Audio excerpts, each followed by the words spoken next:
Today marks the end of a fantastic journey. Today, we have to say goodbye to our friends who have traveled along this path with us. And today, we look forward to new adventures. Esteemed faculty and staff, dear parents, siblings, partners, and friends, beloved classmates, to everyone who was part of our INSEAD chapter, and especially to our MIM program management, Agatha, Angel, and Thibaut, to all professors, the whole CDC, and student life. We, as a whole class, want to thank you from the bottom of our hearts for every single contribution you made to our program. It would have not been the same without you, and we are beyond grateful for that.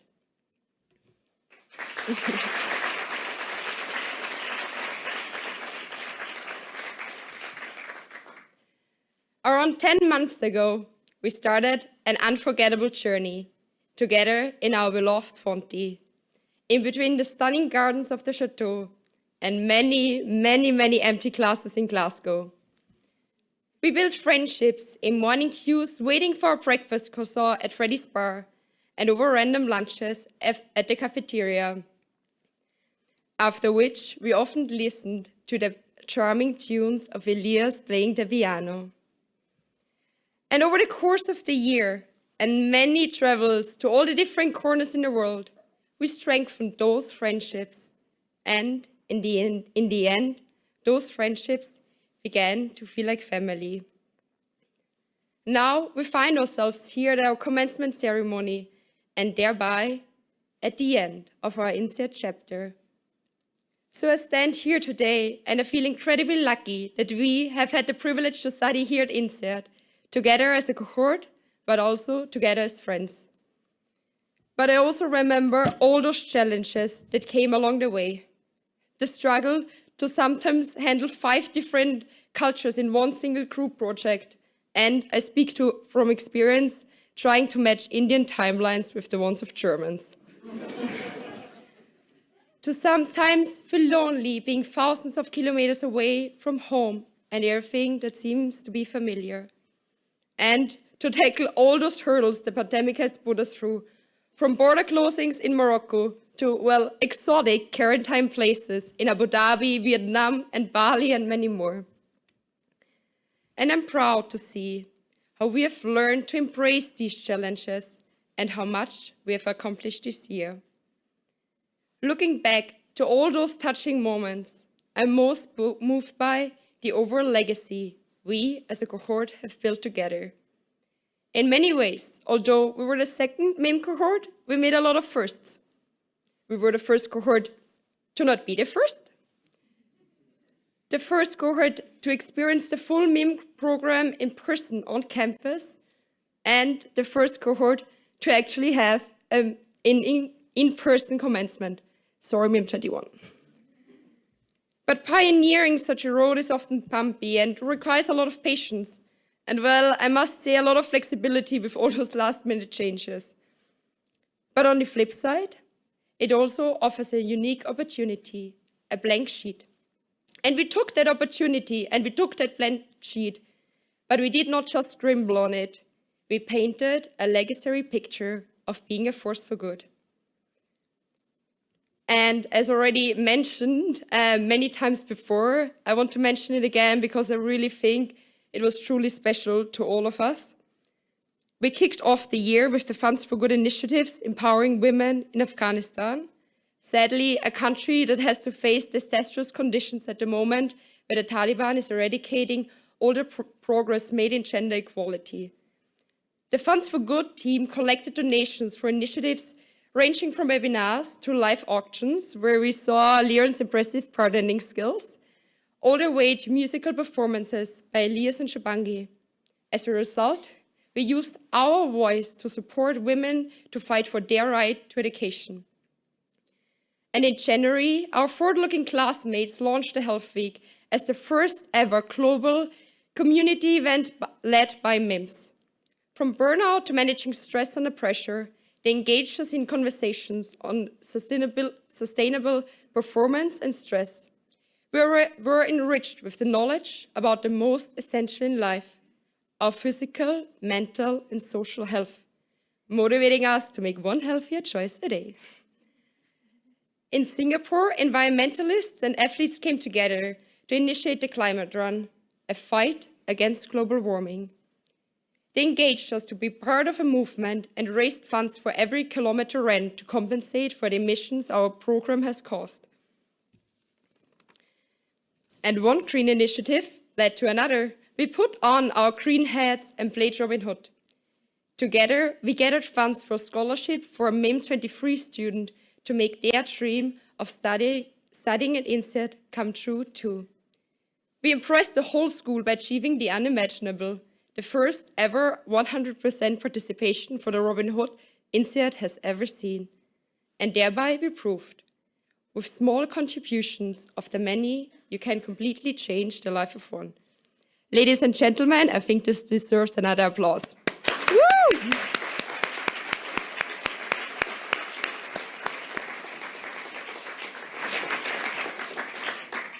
And we saw all these initiatives strive for equality, justice, and a better world. And all those initiatives were created out of pure passion and compassion. Doing that, they embodied INSEAD's core value of being a force for good. Coming from a law background myself, I've always felt a strong desire to fight for and find justice and fairness in the world, being the heart of too many inequalities. When I applied for master universities, INSEAD's dedication to being a force for good convinced me that it was the right place for me. And I'm beyond grateful and exceptionally proud to see that being a force for good is not only a promoted value, but an embodied one by all, by the institution, faculty, and staff, as well as the students themselves. It serves as a reminder that INSEAD has given us a strong and powerful voice, and what this voice ought to be used for. It is to continue the fight that we have started here, the fight for a kinder world, for a good one. However, what does it actually mean to be a force for good? And where does it start? It starts here, and it starts now. You do not need the right moment, and you do not need a reason. Being a force for good starts with how we treat the people around us, our colleagues, our friends and families, as well as strangers. It is about being vulnerable, being helpful, and being kind towards each other in our everyday life, and through that, building a strong and powerful community, a safe space, and a healthy ground for each and everyone to strive in. I've witnessed the MIM'22s being a force for good in their everyday life, embracing these values together through stressful recruiting periods, curved grading systems, and, well, many trust breaks during the assessing game.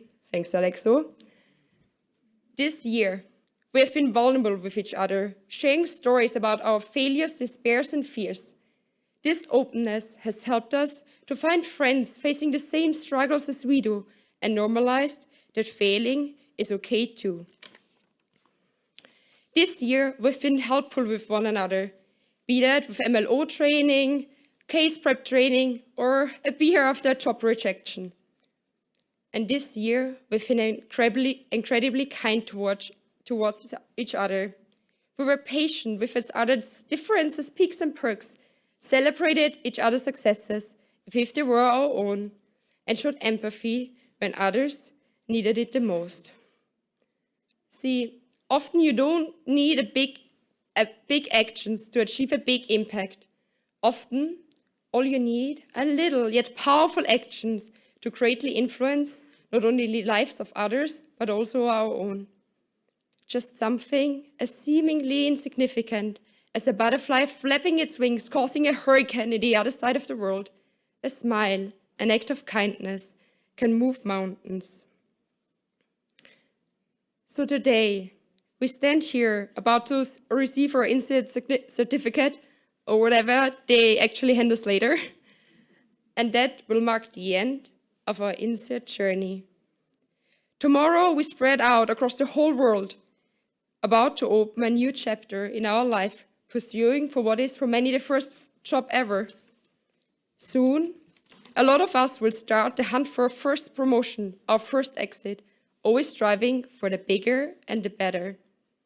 And I'm sure that we will do great doing so. But my question to all of you is today, will we also do good? This time, the future will offer us once again a big blank canvas. At INSEAD, we got the brushes, the colors, and the vision into our hands to start painting. So let's leave a mark. Thank you.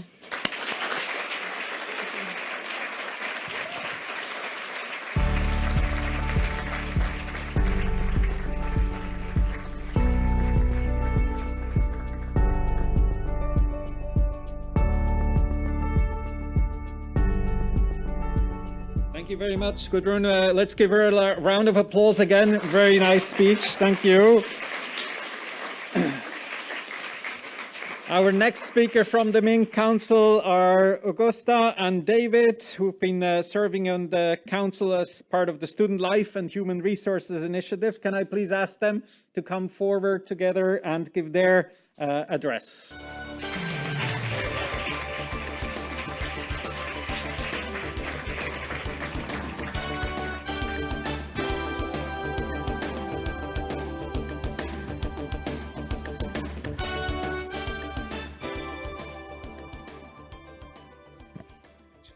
Ready?